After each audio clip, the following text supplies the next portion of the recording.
నమస్కారం. V7 city news కు స్వాగతం. ముందుగా ముఖ్యాంశాలు.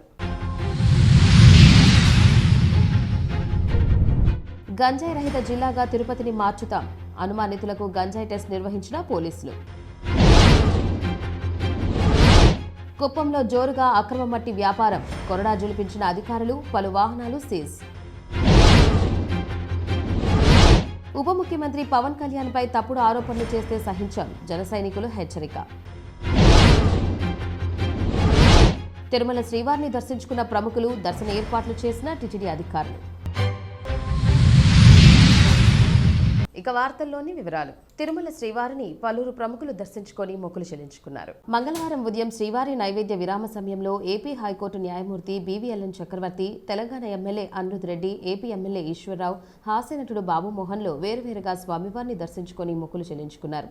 అనంతరం ఆలయ రంగనాయకుల మండపంలో వేద పండితులు వేదాశీర్వచనం చేయగా ఆలయ అధికారులు స్వామివారి తీర్థ ప్రసాదాలు అందజేశారు. నేను ఎప్పుడు షూటింగ్కి వచ్చినా దర్శనం ఫస్ట్, అప్పుడే షూటింగ్ కానీ కండిషన్లు పెట్టేది. కొందరికి నన్ను కొండ మీదనే పెట్టాలి, అక్కడే గెస్ట్ హౌస్ ఉండాలని పెట్టేది. ఈ మధ్య ఒక 5-6 సంవత్సరాలు నేను దర్శనానికి రాలేదు. ఎందుకు రాలేదంటే నన్ను తీసుకెళ్ళి స్వామి దగ్గర నిలబెడుతున్నారు, బాబు అంటున్నారు, అయిపోతుంది వెళ్ళిపోతున్నారు. అయ్యో పాపం, నడిచి వచ్చారే భక్తులు. పాపం బాబుమోహను నేనేమన్నా వాళ్ళ భక్తికి నేనేమన్నా అంతరాయం ఏంటి, అయితే నేను పోవద్దు అనుకున్నా. కానీ ఈ మధ్య నేను 2 months బ్యాక్ వచ్చినప్పుడు ఏమైనా కానీ దర్శనానికి పోవాల్సిందే అనుకున్నా. ఈసారి ఏ పని నుండి వచ్చినా దర్శనం చేసుకోవాల్సిందే, వెంకటేశ్వర స్వామిని కలవాల్సిందే అనుకున్నా. సరే వచ్చాం, దర్శనం చేసుకున్నాం. అయితే రాగానే దర్శనం అని పెట్టుకున్నది వెంకటేశ్వర స్వామికి తెలిసిపోయినట్టుంది. ఊరికి నాకాడికి రావటం కాదు, ఇంకా మా వాళ్ళు ఉన్నారు అవతల. ఎక్కడెక్కడ తమ్ముడు? కాణిపాకం ఉంది, అక్కడికి పో. అక్కడ విఘ్నేశ్వర స్వామి ఉన్నాడు, అక్కడికి పో. గోల్డెన్ టెంపుల్ ఉంది, అక్కడ అమ్మవారు ఉంది. తర్వాత రామ్మన్నట్టుగా ఆజ్ఞాపించినట్టుగా షూటింగ్ నిన్నటితో అయిపోయింది. ఇవాళ ఆజ్ఞ వచ్చింది, రాత్రి టికెట్ వచ్చింది దర్శనానికి రమ్మని. ఇవాళ వచ్చాను. చాలా రోజుల తర్వాత దర్శనం చేసుకున్నాను. చాలా సంతోషంగా ఉంది. నా ప్రెస్ సోదరులు, మీడియా సోదరులందరినీ చూసుకున్నాను. అందరికీ కూడా వెంకటేశ్వర స్వామి శుభాకాంక్షలు. అందరికీ నా నమస్కారం. వెంకటేశ్వర స్వామి వారి దర్శనం కోసం ఇక్కడ రావడం జరిగింది. మీరు చూస్తే గత నెలలో 2 సార్లు నా నియోజకవర్గానికి సీఎం రేవంత్ రెడ్డి గారు రావడం జరిగింది. నా నియోజకవర్గం కావాల్సిన నిధులు, శాంక్షన్స్ ఆయన ఇవ్వడం జరిగింది. ఆ దేవునికి మొక్కునను కొన్ని గ్రామాలలో బ్రిడ్జెస్, చెక్ డ్యామ్స్ అని చెప్పి అవన్నీ శాంక్షన్ అవ్వడం జరిగింది. దానికోసం దేవుని మొక్కు తీర్చుకునేదానికి ఈరోజు రావడం జరిగింది. కుప్పం చెరువులో అక్రమ మట్టి తరలింపుపై రెవెన్యూ అధికారులు కొరడా జలిపించారు. 5 టిప్పర్లు, 3 ట్రాక్టర్లు, హిటాచీ, జేసీబీ సీజ్ చేశారు అధికారులు. కుప్పం పట్టణ పరిధిలోని ఓ చెరువులో అక్రమంగా మట్టి తవ్వి తరలిస్తున్న వారిపై రెవెన్యూ అధికారులు ఆకస్మికంగా దాడులు నిర్వహించి భారీ చర్యలు చేపట్టారు. తహసీల్దార్ ఆధ్వర్యంలో నిర్వహించిన తనిఖీల్లో రియల్ ఎస్టేట్ అవసరాల కోసం అనుమతులు లేకుండా చెరువు నుంచి మట్టిని తవ్వి తరలిస్తున్నట్లు గుర్తించారు. ఈ సందర్భంగా అక్రమ మట్టి రవాణాకు ఉపయోగిస్తున్న 5 టిప్పర్లు, 3 ట్రాక్టర్లు, ఒక హిటాచీ యంత్రం, ఒక జేసీబీను అధికారులు స్వాధీనం చేసుకుని సీజ్ చేశారు. సంబంధిత వ్యక్తులపై నిబంధనల ప్రకారం కేసులు నమోదు చేసి తదుపరి చర్యలు చేపడుతున్నట్లు తెలిపారు.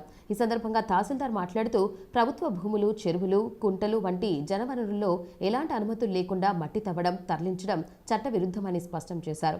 అక్రమ మట్టి తవ్వకాలు, రవాణాకు పాల్పడే వారిపై కఠిన చర్యలు తీసుకుంటామని హెచ్చరించారు. జిల్లా పోలీస్ శాఖ ఆధ్వర్యంలో అలిపిరి పోలీస్ స్టేషన్ పరిధిలో మాదక ద్రవ్యాల నిర్మూలన, యువతలో అవగాహన పెంపొందించే కార్యక్రమంలో భాగంగా పోలీసులు గంజాయి టెస్ట్ కిట్లతో ప్రత్యేక తనిఖీలు నిర్వహించారు. తనిఖీల్లో భాగంగా ఎంపిక చేసిన పలువురు అనుమతుల నుండి యూరియన్ నమూనాలను సేకరించి గంజాయి టెస్ట్ కిట్స్ ద్వారా వారు గంజాయి సేవించారా లేదా అనే విషయాన్ని పరీక్షించారు. ఈ పరీక్షలో గంజాయి వినియోగం ఉన్నట్లు తేలిన వ్యక్తులను ప్రత్యేకంగా విచారించారు. వారు గంజాయిని ఎక్కడి నుండి సేకరిస్తున్నారు, ఎవరి ద్వారా సరఫరా అవుతోంది, కొనుగోలు విధానం, పంపిణీ నెట్వర్క్ ఏంటి అనే కీలక సమాచారాన్ని పోలీసులు రాబట్టారు. ఈ సందర్భంగా Alipiri CI Ramakishore, west police station CI Ramakrishna, east police station CI Srinivasulu మాట్లాడుతూ మాదక ద్రవ్యాల సరఫరా గొలుసు మరియు పంపిణీ వ్యవస్థను పూర్తిగా ధ్వంసం చేస్తామని హెచ్చరించారు. గంజాయి విక్రయాలకు పాల్పడే సరఫరాదారులు, మధ్యవర్తులు మరియు ఇతర నిందితులపై ఎన్డీపీఎస్ చట్టం ప్రకారం కఠిన చట్టపరమైన చర్యలు తీసుకోవడం జరుగుతుందని స్పష్టం చేశారు. కేవలం వినియోగదారులను గుర్తించడమే కాకుండా వాటి మూలాలు, సరఫరా మార్గాలను పూర్తి స్థాయిలో ఛేదించడమే లక్ష్యంగా పోలీస్ శాఖ ఈ చర్యలు చేపట్టిందని వారు తెలిపారు. ఈ ప్రత్యేక తనిఖీ కార్యక్రమంలో తిరుపతి అర్బన్ డివిజన్ పోలీసులు పెద్ద సంఖ్యలో పాల్గొన్నారు. రాష్ట్ర ప్రభుత్వం ప్రతిష్టాత్మకంగా రాష్ట్రంలో గంజాయి నిర్మూలించాలనే ఉద్దేశంతో ఈగల్ టీంని ఒక ఐజీగా ఆధ్వర్యంలో నెలకొల్పి 4 విధాలుగా గంజాయిని రాష్ట్రంలో అంటే సమూలంగా నిర్మూలించాలనే విధానంలో గంజాయి పండించే చోట కానీ, ట్రాన్స్పోర్ట్ చేసే చోట కానీ, అమ్మే చోట ఇంతవరకు మనం రైడ్స్ చేసి పట్టుకోవడం జరిగింది. ఈ మధ్యకాలంలో మా ఈగల్ టీం ఐజీ గారు మరియు మా సుబ్బరాయుడు సార్ ఎస్పీ గారు వీళ్ళ ఆధ్వర్యంలో ఈవెన్ గంజాయి తాగితే వారం రోజుల్లో వాళ్ళ యూరిన్ టెస్ట్ ద్వారా కనుక్కునే విధానము కనుక్కొని అవి గత 1.5 నెలగా మన తిరుపతి పట్టణంలో ఈ శ్రీవారి సన్నిధిలో ఇలాంటివి ఉండకూడదని నిర్మూలించాలనే ఉద్దేశంతో మన తిరుపతి ఎస్పీ గారు ఒక బస్సు పెట్టి ప్రతి చోటికి పంపిస్తూ ఇక్కడ ఎవరైనా అనుమానితుల్ని పికప్ చేసి వాళ్ళ యూరిన్ టెస్ట్ చేసి వాళ్ళ ద్వారా ఎవరన్నా ఇక్కడ గంజాయి తాగినారనేది గుర్తిస్తే వాళ్ళ ద్వారా రివర్స్ పద్ధతిలో వీళ్ళు ఎక్కడి నుంచి తెస్తున్నారు అనే విధానంలో కూడా కనుక్కోవాలా అనే ఒక ఉద్దేశంతో తాగే వాళ్ళ దగ్గర నుంచి కూడా సమాచారం సేకరించాలనే ఉద్దేశంతో ఇప్పుడు ఈ యూరిన్ టెస్టులు ఎక్కడంటే అక్కడ మనము అనుకున్న విధానంలో ర్యాండమ్గా చేస్తున్నాము. అదేవిధంగా తిరుపతి పట్టణంలో ఇప్పటికి 3 సార్లు చేయడం జరిగింది. ఇది 4వ సారి మన ఇస్కాన్ గ్రౌండ్స్లో చేస్తున్నాము. దీనిలో వాళ్ళకి పాజిటివ్ వస్తే వాళ్ళకి ఫస్ట్ టైం కౌన్సిలింగ్ ఇవ్వడం జరుగుతుంది. రెండోసారి వాళ్ళ మీద కూడా గంజాయి కేసు పెట్టడం జరుగుతుంది. వీళ్ళ ద్వారా వీళ్ళకి ఎవరు సప్లై చేస్తున్నారని వాళ్ళని కనుక్కొని వాళ్ళ మీద కేసులు కట్టి గంజాయి అనేది తిరుపతి పట్టణంలో సమూలంగా నిర్మూలించాలనే ఉద్దేశంతో ఇది మా తిరుపతి ఎస్పీ గారు సుబ్బరాయుడు సార్ ఆదేశాల మేరకు చేస్తున్నాము.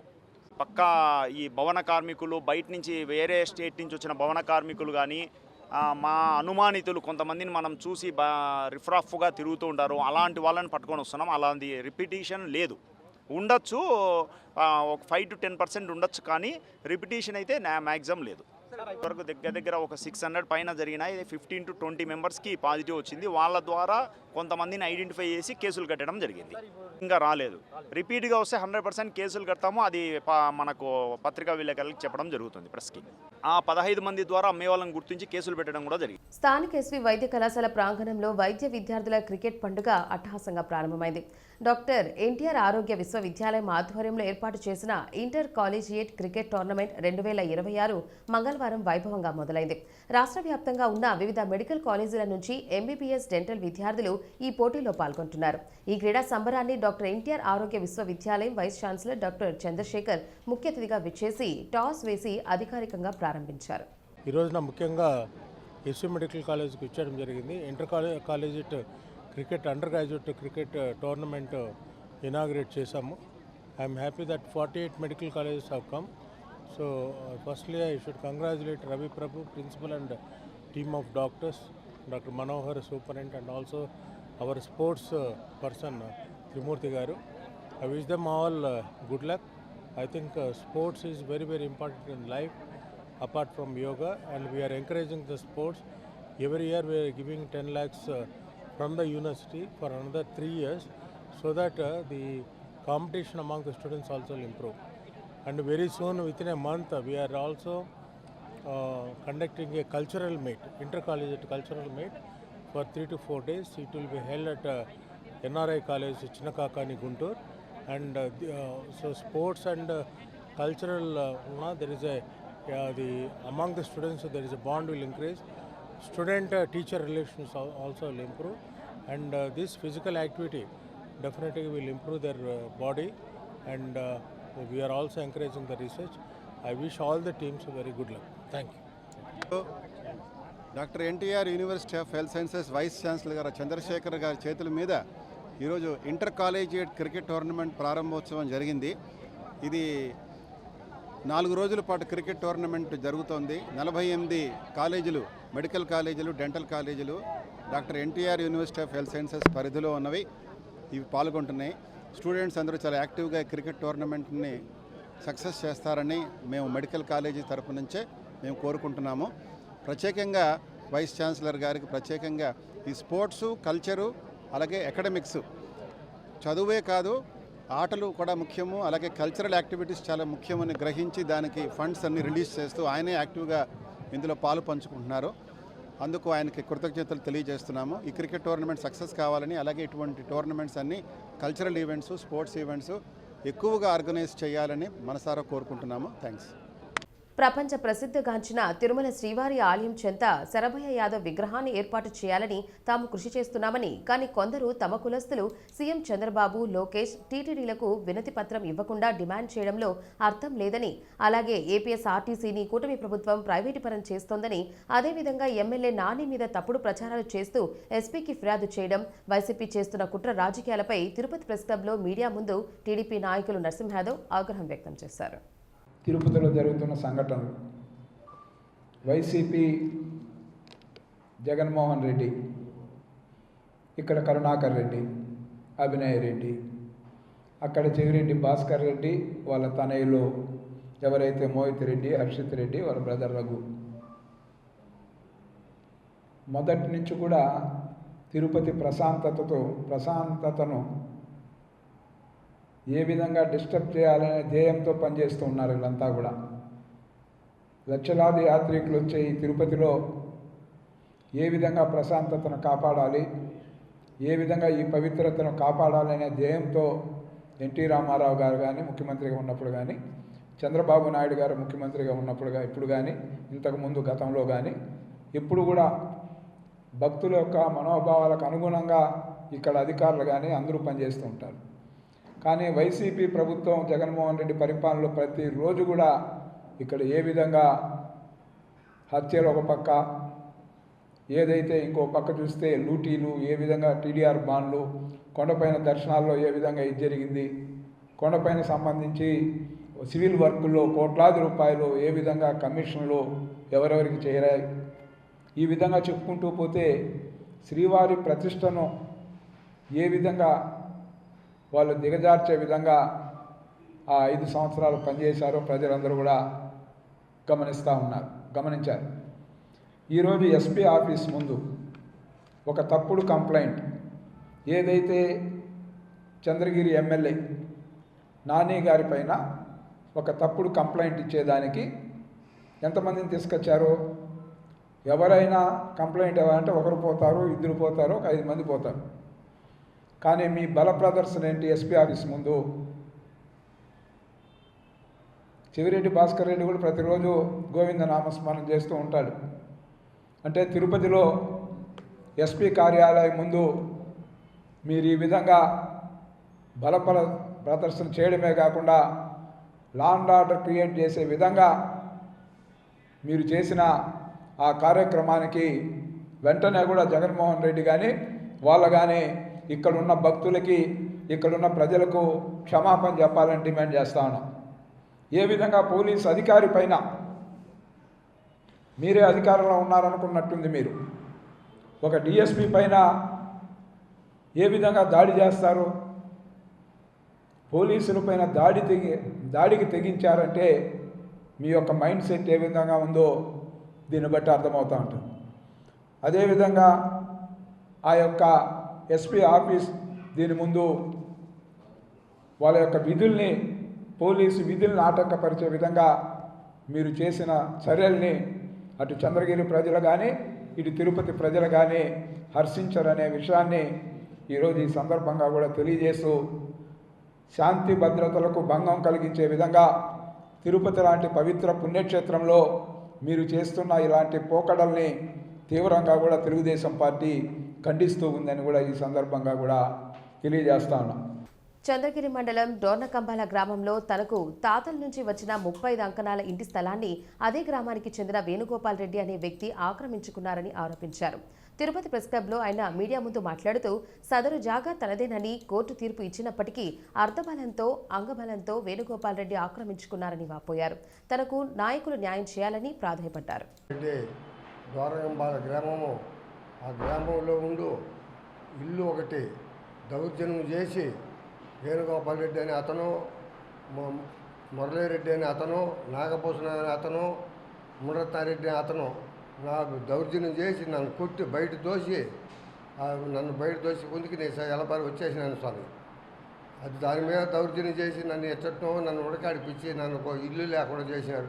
వాళ్ళు ఇండ్లు కొంపలు అన్నీ పెట్టుకొని నా ఇల్లు గతి లేని సంఘటన లేనోడికి నా ఎంచుకొచ్చి నన్ను దోసి కొట్టారంటే నేనేం చెప్పాలా? చేతి వ్యవసాయం దొంగ పత్రాలు పుట్టించి ఇది నాది, నువ్వు ఊరు వచ్చేదానికి నన్ను కొట్టి దెబ్బలు కూడా తగిలి తలకడ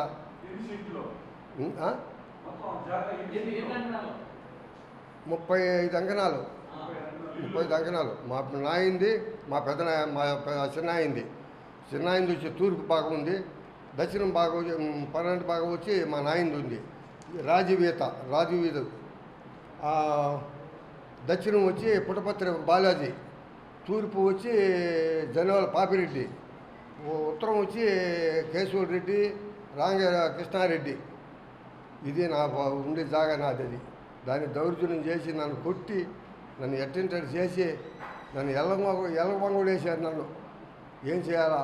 సరే ఇట్ట కాదనేసి గుమ్మి నుండిపోయి నాకేం దిక్కులు తెలక ఆగిరి తల కొట్టిన దెబ్బలకి నా వల్లగాక హాస్పిటల్ చేరిపోయినా. పోలీసు కంప్లైంట్ ఇస్తే ఎవరు దాన్ని పట్టించుకోలేదు. ప్రతి ఒక్కరే చెప్పినాను, అందరికీ చెప్పినా, ఎవరు కానీ ఏమి పాపుడా ఏమనేవాళ్ళు లేకుండా ఉండిపోయినారు నా గతికి. సార్ అది మీరు నాకు ఇల్లు ఉండేదానికి, నాకు అన్నం ఏడో దగ్గర ఎవరు ఒకరు పెడతారు, మీ పొట్టోళ్ళు ఉండేదానికి ఇల్లు నాకు ఒకవేళ వాన వచ్చినా ఒంగుడు వచ్చినా ఈదలు పడి అలా తిరిగి కొట్టి వాళ్ళ ఇంటికాడ వదిలిపోతే లేచిపోయా ఏడేం పని నీకో. భార్య ఉంది, భార్య వాళ్ళు కూడా వాళ్ళు ముడేసుకునేసి ఎందరో చేశారు. అవన్నీ చెప్పుకుంటే బయసాడు సార్. వద్దు చెప్పుకునే పడే వద్దు, మీకు అందరి పెద్ద తవడా చేసి జాడ పెడతావడాది మీకు అందరికి. నాకు బాధ నా అయితే సార్. నేను 15 ఏళ్ళు ఉన్నా, మళ్ళీ కొట్టినా చేసి ఏదేదో చేసి మా భార్యకి నాకు భార్య కూడా చేసి పోలేదు. మరియు 20 ఏళ్ళు ఉండే సార్ నేను. మా తాతలు ముత్తాతలు సంపాదించి చూస్తుంది. మా నాయన, మా చిన్నాయన ఆమె తలగురి పెట్టి దాన్ని బిడ్డ నేనేదైనా చేస్తాను, అమ్మేస్తాను, లేదు ఇష్టం వాళ్ళు వచ్చి దుర్మార్గులు వచ్చి ఆయన వాళ్ళని ఆరుగురు చేసి కొడతారనేసి బిడ్డ తన అనుభవించాల్సింది. నేను అమ్మేదానికి హక్కు లేదు. నా కొడుకు చంపేశాను. మా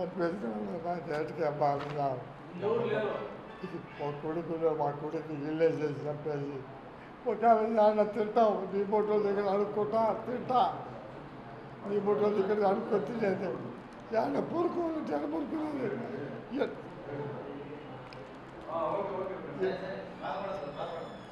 ఎక్కడుంటా కొంచెం పూట మీరు అందరూ చూపు. మళ్ళీ ఏం పన్నాక ఎవరైనా కొత్త చుట్టూ బయట అంటారు. అప్పుడు ఏం చేయాలి? నేను నాకు ఉండేదానికి ఇల్లు రప్పించి మీరందరూ సహాయం చేసి నాకు రప్పించి నాకేదో చేసి అదో పుణ్యం కట్టుకోండి. నేను మీలో బిడ్డని. తన మొదటి భర్త తప్పుడు సందేశాలతో మానసికంగా వేధిస్తూ తన పరువు ప్రతిష్టలకు భంగం కలిగిస్తున్నాడని చిత్తూరు జిల్లాకు చెందిన ఓ మహిళ మీడియా ముందు ఆవేదన వ్యక్తం చేసింది. మంగళవారం తిరుపతి ప్రెస్ క్లబ్లో నిర్వహించిన పాత్రికేయుల సమావేశంలో బాధితురాలు పెద్దిరెడ్డి హరిత తన బాధను వెల్లడించింది. నమస్కారం, నా పేరు పెద్దిరెడ్డి హరిత, మాది సదువు మండలం, చిత్తూరు డిస్ట్రిక్ట్. నేను పుట్టినప్పటి నుంచి తిరుపతిలో ఉన్నారు మా అమ్మ మా నాన్న చనిపోయారు కరెంటు తగులుకొని. ఇప్పుడు 17 సంవత్సరాలు పూర్తయిపోయి 18వ సంవత్సరము. అప్పటి నుంచి నేను మా ఫ్యామిలీ దగ్గరే ఉన్నాను. తర్వాత కొన్ని పర్సనల్ ప్రాబ్లం పైన నా లైఫ్లో నేను చూసుకొని వెళ్ళింది. అది కొంచెం డ్యామేజ్ అయ్యి తర్వాత నేను ఒంటరిగా ఉంటున్నాను, నా ఫ్యామిలీకి దూరంగా ఉన్నాను. కానీ దాన్ని చలువుగా తీసుకొని చాలా రకంగా ఇప్పుడు నన్ను చాలా రకంగా హింసించారు. నాది వచ్చేసి ఆధార్ ఇది పెద్దిరెడ్డి హరిత, రామచంద్రారెడ్డి, శ్రీదేవి మా మమ్మీ పేరు, మా డాడీ పేరు రామచంద్రారెడ్డి, నా పేరు హరితారెడ్డి. నేను ఒక్కగానొక్క కూతుర్ని. నాకు 30 సంవత్సరాలు. ఇప్పుడు నా మీద పుకారు చేయడం ఏంటంటే 65 సంవత్సరాలు, నీకు 5 పెళ్ళిళ్ళు అయినాయి, నీకు 20 years బాబు ఉన్నాడు, కూతురు ఉంది, మనవరాళ్ళు ఉన్నారు, అస్నాపురం అంజలి ఎవరిదో అది నాకు తెలియదు. దయచేసి అమ్మా నువ్వు ఎక్కడున్నా నువ్వు రావాల్సిందిగా కోరుకుంటున్నా. నీ పేక ఇవన్నీ తీసుకొచ్చి నాకు దుద్దుతున్నారు. మా ఫ్యామిలీ అది కాదు. దండం పెట్టి చెప్తున్నా, నాకు అమ్మ నాన్న లేరు, నా జీవితం నాకు కావాలి. నువ్వు ఎక్కడైనా తప్పు చేసి దానుకున్నా కూడా నువ్వు ఈ సమస్య ఒక ఆడపిల్లగా చూసి నువ్వు బయటికి రావాల్సిందిగా నేను కోరుకుంటున్నా. నీ కూతురు దగ్గరికి పోతా, నీ కొడుకు దగ్గరికి పోతా, నీ ఫ్యామిలీని కూడా లాక్కొని వస్తాను ఇక్కడికి. ఇదైతే నేను వాస్తవంగా చెప్తున్నాను. నిజాలు ఉన్నాయి కాబట్టి నేను ఇంతవరకు వచ్చాను. నా ఫ్యామిలీ సపోర్ట్తో మంచి ఎలక్షన్ టైంలో నన్ను లాగి ఏదో చేయాలని చేస్తున్నారు. ఇంకొకటి, నేను ఒక్కగానొక్క కూతుర్ని, నా ప్రాపర్టీ ఒరిజినల్ డాక్యుమెంట్స్తో సహా నా దగ్గర ఉన్నాయి. మొత్తం నా ప్రాపర్టీ 50 కోట్ల వరకు ఉంది. నేను ఇప్పుడు ఎందుకు చెప్తున్నానంటే నాకు ప్రాణాగండం కూడా ఉంది. ఇదే నాకు నువ్వు చాకలి దానివి, నువ్వు ఇలాంటి దానివి, అలాంటి దానివి అని చెప్పి నా మీద పుకార్లు చేస్తున్నారు. చూసే వాళ్ళకి అందరికీ చెప్తున్నా, ఇంతకుముందు నేను లైవ్లో కూడా చూపించాను. ఎందుకు ఈరోజు మొత్తం ఒరిజినల్తో సహా నేను ఎందుకు తీసుకొచ్చానంటే అందరికీ నిజాలు తెలియాలి, ఎవరు మోసం చేస్తున్నారో తెలియాలి. మా అమ్మ నాన్న పాస్బుక్లతో సహా ఆధార్ అన్నీ కూడా ఉన్నాయి. ఇంతకంటే నేను సాక్ష్యాలు ఏమీ చూపించలేను. నాకు మాత్రము అమ్మ నువ్వు ఎక్కడున్నావో అస్నాపురం అంజలి, నువ్వు రావాలి, నాకు న్యాయం జరగాలి. అర్థమైందా? నిన్న మా వాళ్ళు మీ ఇంటికి వెళ్ళి నేనే అని చెప్పి పుకారు చేశారు. నా ఆధార్ కార్డు ఇది. కానీ నేను చాలా బాధపడుతున్నా, బతకాలనిపించలేదు. నేను చచ్చిపోతే వెనకల నేనేం రోడ్డు మీద తిరిగేదాన్ని కాదు. నా వెనకల నా ఫ్యామిలీ ఉంది. ఇది నా బాధ. ఇది నా భర్తను ఎన్ని రకాలుగా హింసించి, నా భర్తది ఏ తప్పు లేదు. ఫేక్గా ఫోటోలు వీడియోలు అన్నీ అతనికి సృష్టించి పెట్టించినోడు కూడా చూస్తాడు ఈ వీడియో. ఇప్పుడు దీనికి స్పందించకపోతే తర్వాత వాళ్ళ ఇంటికి కూడా వెళ్ళి పెడతాను, వదిలిపెట్టేదే ఉండదు. ఎందుకంటే నేను ఎవ్వరిని మోసం చేసి బతకలేదు. నా జీవితం ఇది. ఒక్కసారి మోసకపోయా, తర్వాత నేను నా మొగుడికి అన్ని నిజాలు చెప్పి నేను పెళ్లి చేసుకొని నా లైఫ్ నేను కొనసాగిస్తున్నా. సెంటర్లో వచ్చి ఫోటోలు వీడియోలు పెట్టి నన్ను రోడ్డుకి ఎక్కించేట్టుగా చేశారు. నేను అది అసలు తీసుకోలేకపోతున్నా. వీడియో వాళ్ళు కానీ ఈ చూసే ప్రజలు కానీ ఎవరినైనా మిమ్మల్ని మోసం చేస్తుంటే ఎవరైనా వచ్చి నాకు చెప్పచ్చు, నాకు ఎదురుగా వచ్చి డైరెక్ట్గా మాట్లాడచ్చు, నీ వల్ల మేము నష్టపోయినాను అని. కానీ ఒక ఆడపిల్లగా, తల్లి తండ్రి లేని పిల్లగా నేను ఎంత బాధపడానో నాకు మాత్రమే తెలుసు. ఆంధ్రప్రదేశ్ ఉప ముఖ్యమంత్రి జనసేన అధినేత పవన్ కళ్యాణ్ కీర్తి ప్రతిష్టలను దిగజార్చేలా సోషల్ మీడియాలో అసత్య ప్రచారాలు చేస్తున్న వారిపై చట్టపరంగా కఠిన చర్యలు తీసుకోవాలని జనసేన పార్టీ నాయకులు బత్తెన మధుబాబు డిమాండ్ చేశారు. మంగళవారం తిరుపతి ప్రెస్ క్లబ్లో ఏర్పాటు చేసిన మీడియా సమావేశంలో ఆయన మాట్లాడారు. ఈ సందర్భంగా బత్తెన మధుబాబు మాట్లాడుతూ వైసీపీ ముసుగులో కొందరు వ్యక్తులు బరి తెగించి ప్రవర్తిస్తున్నారని మండిపడ్డారు. హిందూ మతాన్ని కించపరుస్తూ పవన్ కళ్యాణ్ను లక్ష్యంగా చేసుకుని సోషల్ మీడియాలో రావణ్ శ్రావణ్ లాంటి వారు చేస్తున్న తప్పుడు విమర్శలను మరియు అసత్య కూతలను జనసేన శ్రేణులు ఎంతమాత్రం సహించేది లేదని ఆయన స్పష్టం చేశారు.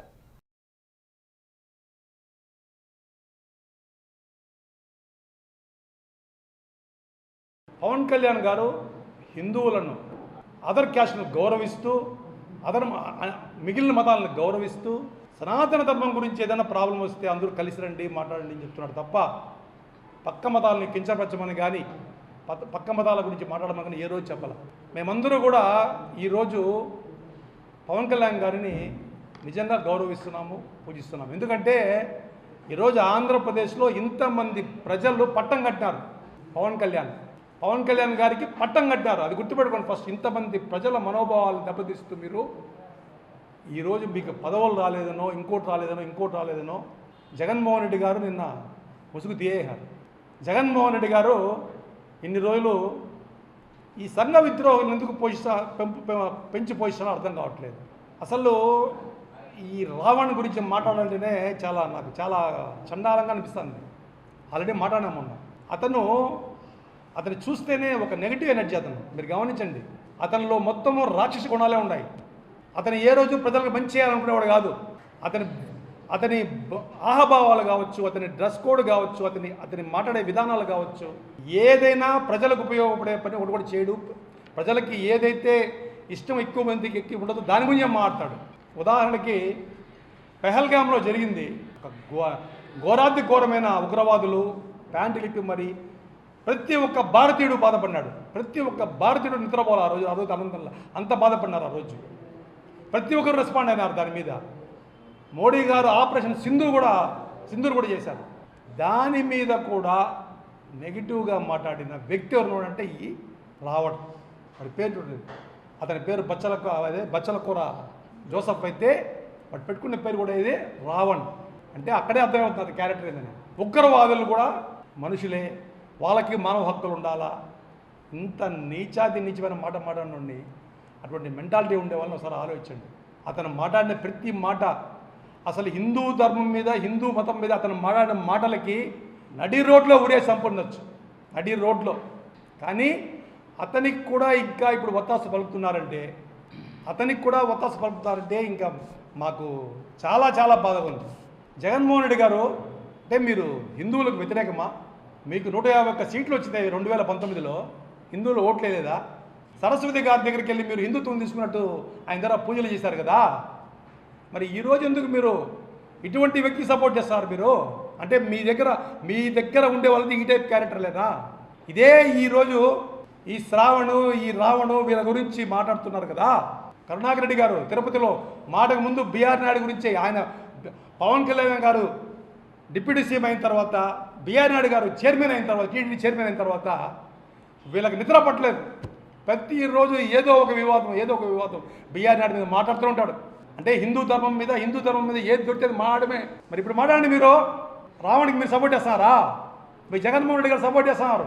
కరుణాకర్ రెడ్డి గారు మీ జగన్మోహన్ రెడ్డి గారు సపోర్ట్ చేస్తూ మాట్లాడినారు. అది ఎందుకు మాట్లాడినారు?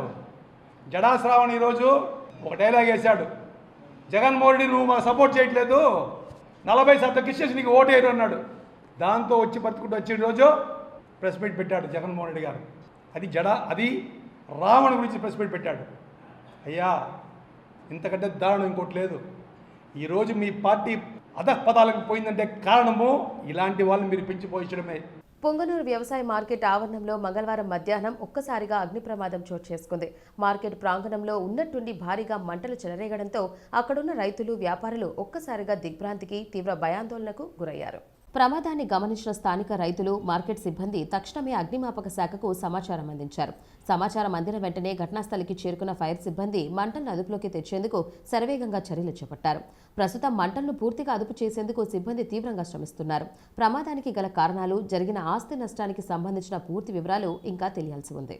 రాష్ట్ర ప్రభుత్వం రిజిస్ట్రేషన్ వ్యవస్థను ప్రైవేటీకరించే దిశగా తీసుకువచ్చిన జీవో ఎంఎస్ నెంబర్ 396ను తక్షణమే రద్దు చేయాలని డిమాండ్ చేస్తూ అన్నమయ్య జిల్లా పుంగనూరులో దస్తావేజుల రచయితలు ఆందోళన బాటపట్టారు.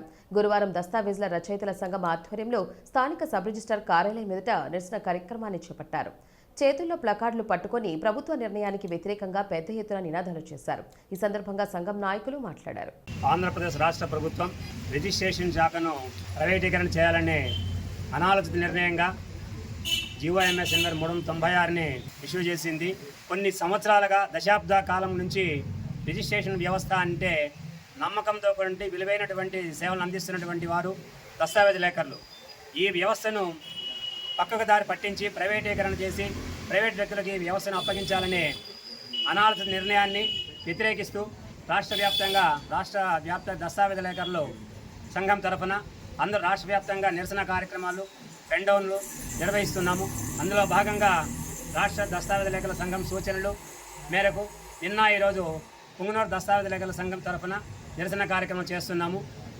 దస్తావేజ్ లేఖల వ్యవస్థ అనేది ఒక నమ్మకమైనది, విలువలతో కూడినటువంటి నమ్మకమైనటువంటి సేవలు ప్రజలకు, ప్రభుత్వానికి ఎటువంటి ఇబ్బంది లేకుండా చేస్తున్నటువంటి సేవ దస్తావేజ్ లేఖల వ్యవస్థ. ఈ వ్యవస్థను నమ్ముకొని సుమారు లక్షల మంది రాష్ట్ర వ్యాప్తంగా ఉన్నారు. వారి కుటుంబ సభ్యులు ఈ అనాలోచిత నిర్ణయం వల్ల రోడ్డున పడే అవకాశం ఉంది. అదేవిధంగా స్టాంప్ వెండర్లు కావచ్చు, డిటిపి ఆపరేటర్లు కావచ్చు, సహాయకులు కావచ్చు, అందరూ రోడ్డున పడి చాలా ఇబ్బందులు పడే అవకాశం ఉంది.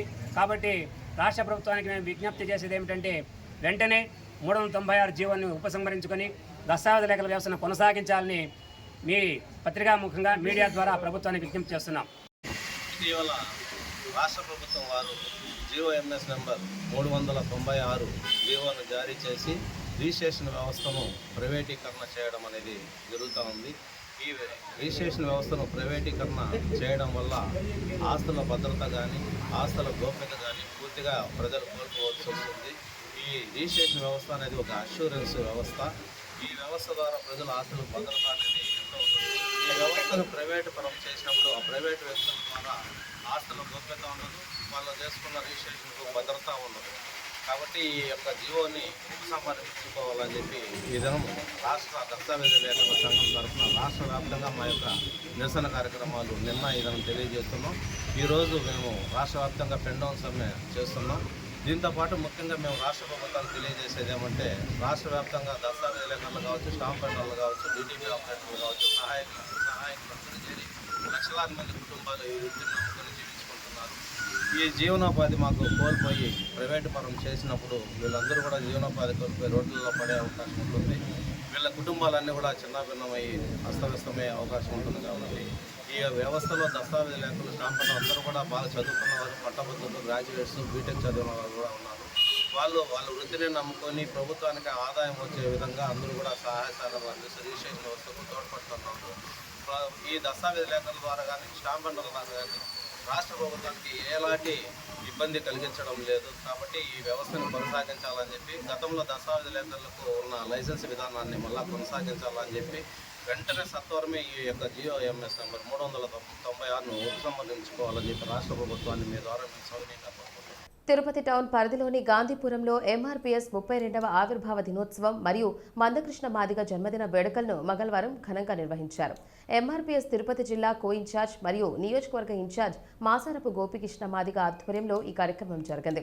ఈ వేడుకలకు ఎంఎస్సీ జాతీయ నాయకులు సొట్ట నరేంద్రబాబు మాదిగ ముఖ్య అతిథిగా హాజరవగా తిరుపతి జిల్లా కో ఇన్ఛార్జ్ మంగళపురి సురేష్ మాదిగ విశిష్ట అతిథిగా విచ్చేశారు. ఈ సందర్భంగా వారు మాట్లాడారు. ఈరోజు జూలై 7వ తారీఖు అందరికి తేదీ కావచ్చు, అందరికీ రోజు కావచ్చు, కానీ మాదిగలకు మాత్రం అణచవేయబడ్డ, అణగదొక్కబడినటువంటి, అణగారిపోయినటువంటి మాదిగ జాతికి పురుడు పోసినటువంటి రోజు అని చెప్పి కూడా ఈ సందర్భంగా మేము తెలియజేస్తా ఉన్నాం. మా జాతి కోసం, మాదిగ జాతి భవిష్యత్తు కోసం, మాదిగ జాతి స్వేచ్ఛ కోసం, మాదిగ జాతి సమానం కోసం, మాదిగ జాతి ఈ సమాజంలో స్వేచ్ఛగా బతకడం కోసం మా నాయకుడైనటువంటి పద్మశ్రీ మందకృష్ణ మాదిగ గారు ఆయన జీవితాన్ని త్యాగం చేసి మాదిగ జాతి అభివృద్ధి కోసం, మాదిగ జాతి అభివృద్ధి కోసం ఈ రోజుకి కష్టపడి ఫైట్ చేసినటువంటి ఏకైక నాయకుడు ఈ భారతదేశంలో శ్రీ మందకృష్ణ మాదిగ గారు అని చెప్పి కూడా మేము తెలియజేస్తా ఉన్నాం.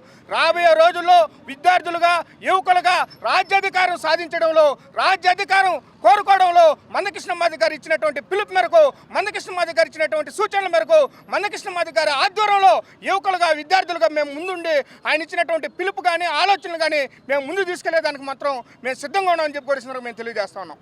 భారతదేశంలోని చిన్న మధ్య తరహా వ్యాపారులను ఒకే వేదికపై తీసుకువచ్చి నాణ్యమైన వ్యాపార అవకాశాలను కల్పించాలనే లక్ష్యంతో కూటమి ప్రైవేట్ లిమిటెడ్ రూపొందించిన need network B2B business network యాప్ను మంగళవారం తిరుపతి ప్రెస్ క్లబ్లో పరిచయం చేశారు. బేసిక్గా కూటమి ప్రైవేట్ లిమిటెడ్కి నేను ఫౌండర్ని.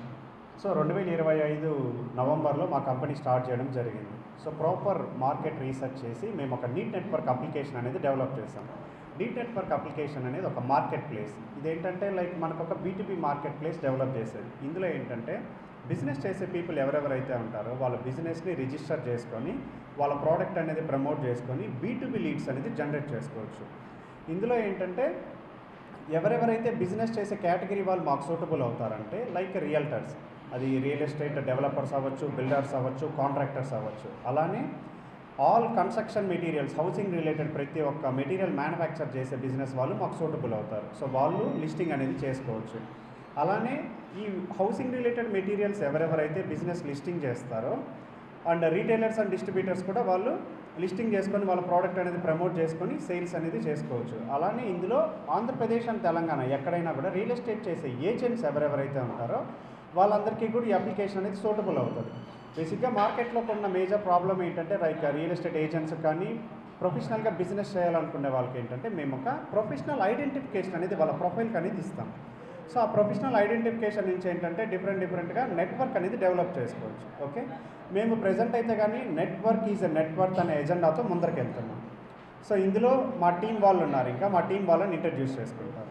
సో వీళ్ళంతా ఏంటంటే మా టీం వాళ్ళు డిఫరెంట్ మార్కెటింగ్ ఎక్స్పాన్షన్ కోసం కానీ లైక్ కార్పొరేట్ ఆన్బోర్డింగ్స్ మీద కానీ వర్క్ చేయడం జరుగుతున్నది. అలానే ఏంటంటే ప్రెజెంట్ మా సర్వీసెస్ అనేది తిరుపతి, వైజాగ్, విశాఖపట్నం, వైజాగ్ అండ్ విజయవాడలో డెవలప్ అయింది. రీసెంట్గా 4 days బ్యాకే హైదరాబాద్లో కూడా సర్వీసెస్ అనేవి స్టార్ట్ చేసాం. బట్ బాండ్ టు బాండ్ అయితే కానీ తిరుపతి బేస్డ్ కంపెనీనే ఉంటుంది. సో నేను ఎస్వి యూనివర్సిటీలో ఎంబీఏ చదివి వచ్చాను. ప్రజెంట్ మా టీం అందరూ కూడా ఎస్వి యూనివర్సిటీలో ఎంబీఏ చదువుకొని బిజినెస్ స్టార్ట్ చేసిన వాళ్ళమే. సో మీకు తెలిసిన మేము కూడా ఏంటంటే ఈ సిటీలో ఉన్న వాళ్ళకి ఆఫర్ చేస్తున్నది ఏంటంటే మీ బిజినెస్ ఏదైతే ఉందో మా కేటగిరీ సూటబుల్ అయ్యే వాళ్ళు ఎవరెవరైతే ఉంటారో వాళ్ళు మాతో కొలాబ్ అవ్వచ్చు, వాళ్ళ బిజినెస్ అనేది డెవలప్ చేసుకోవచ్చు, మార్కెటింగ్ లీడ్స్ అనేది జనరేట్ చేసుకోవచ్చు. But 100% safe and secure platform ఇది. సార్ 100% సేఫ్ అండ్ సెక్యూర్ ఎలా అంటే ఇప్పుడు మేము కంప్లీట్లీ ఏఐ ఇంటిగ్రేషన్ చేస్తున్నాం సార్. వాళ్ళ డేటా మిస్ మ్యాచ్ అయ్యేది కానీ వాళ్ళు ప్రమోట్ చేసే డీల్స్ ఎవరెవరికైతే నాన్ సూటబుల్ అయ్యే టార్గెటింగ్ కస్టమర్స్కి మాత్రమే వెళ్తుంది వాళ్ళకి.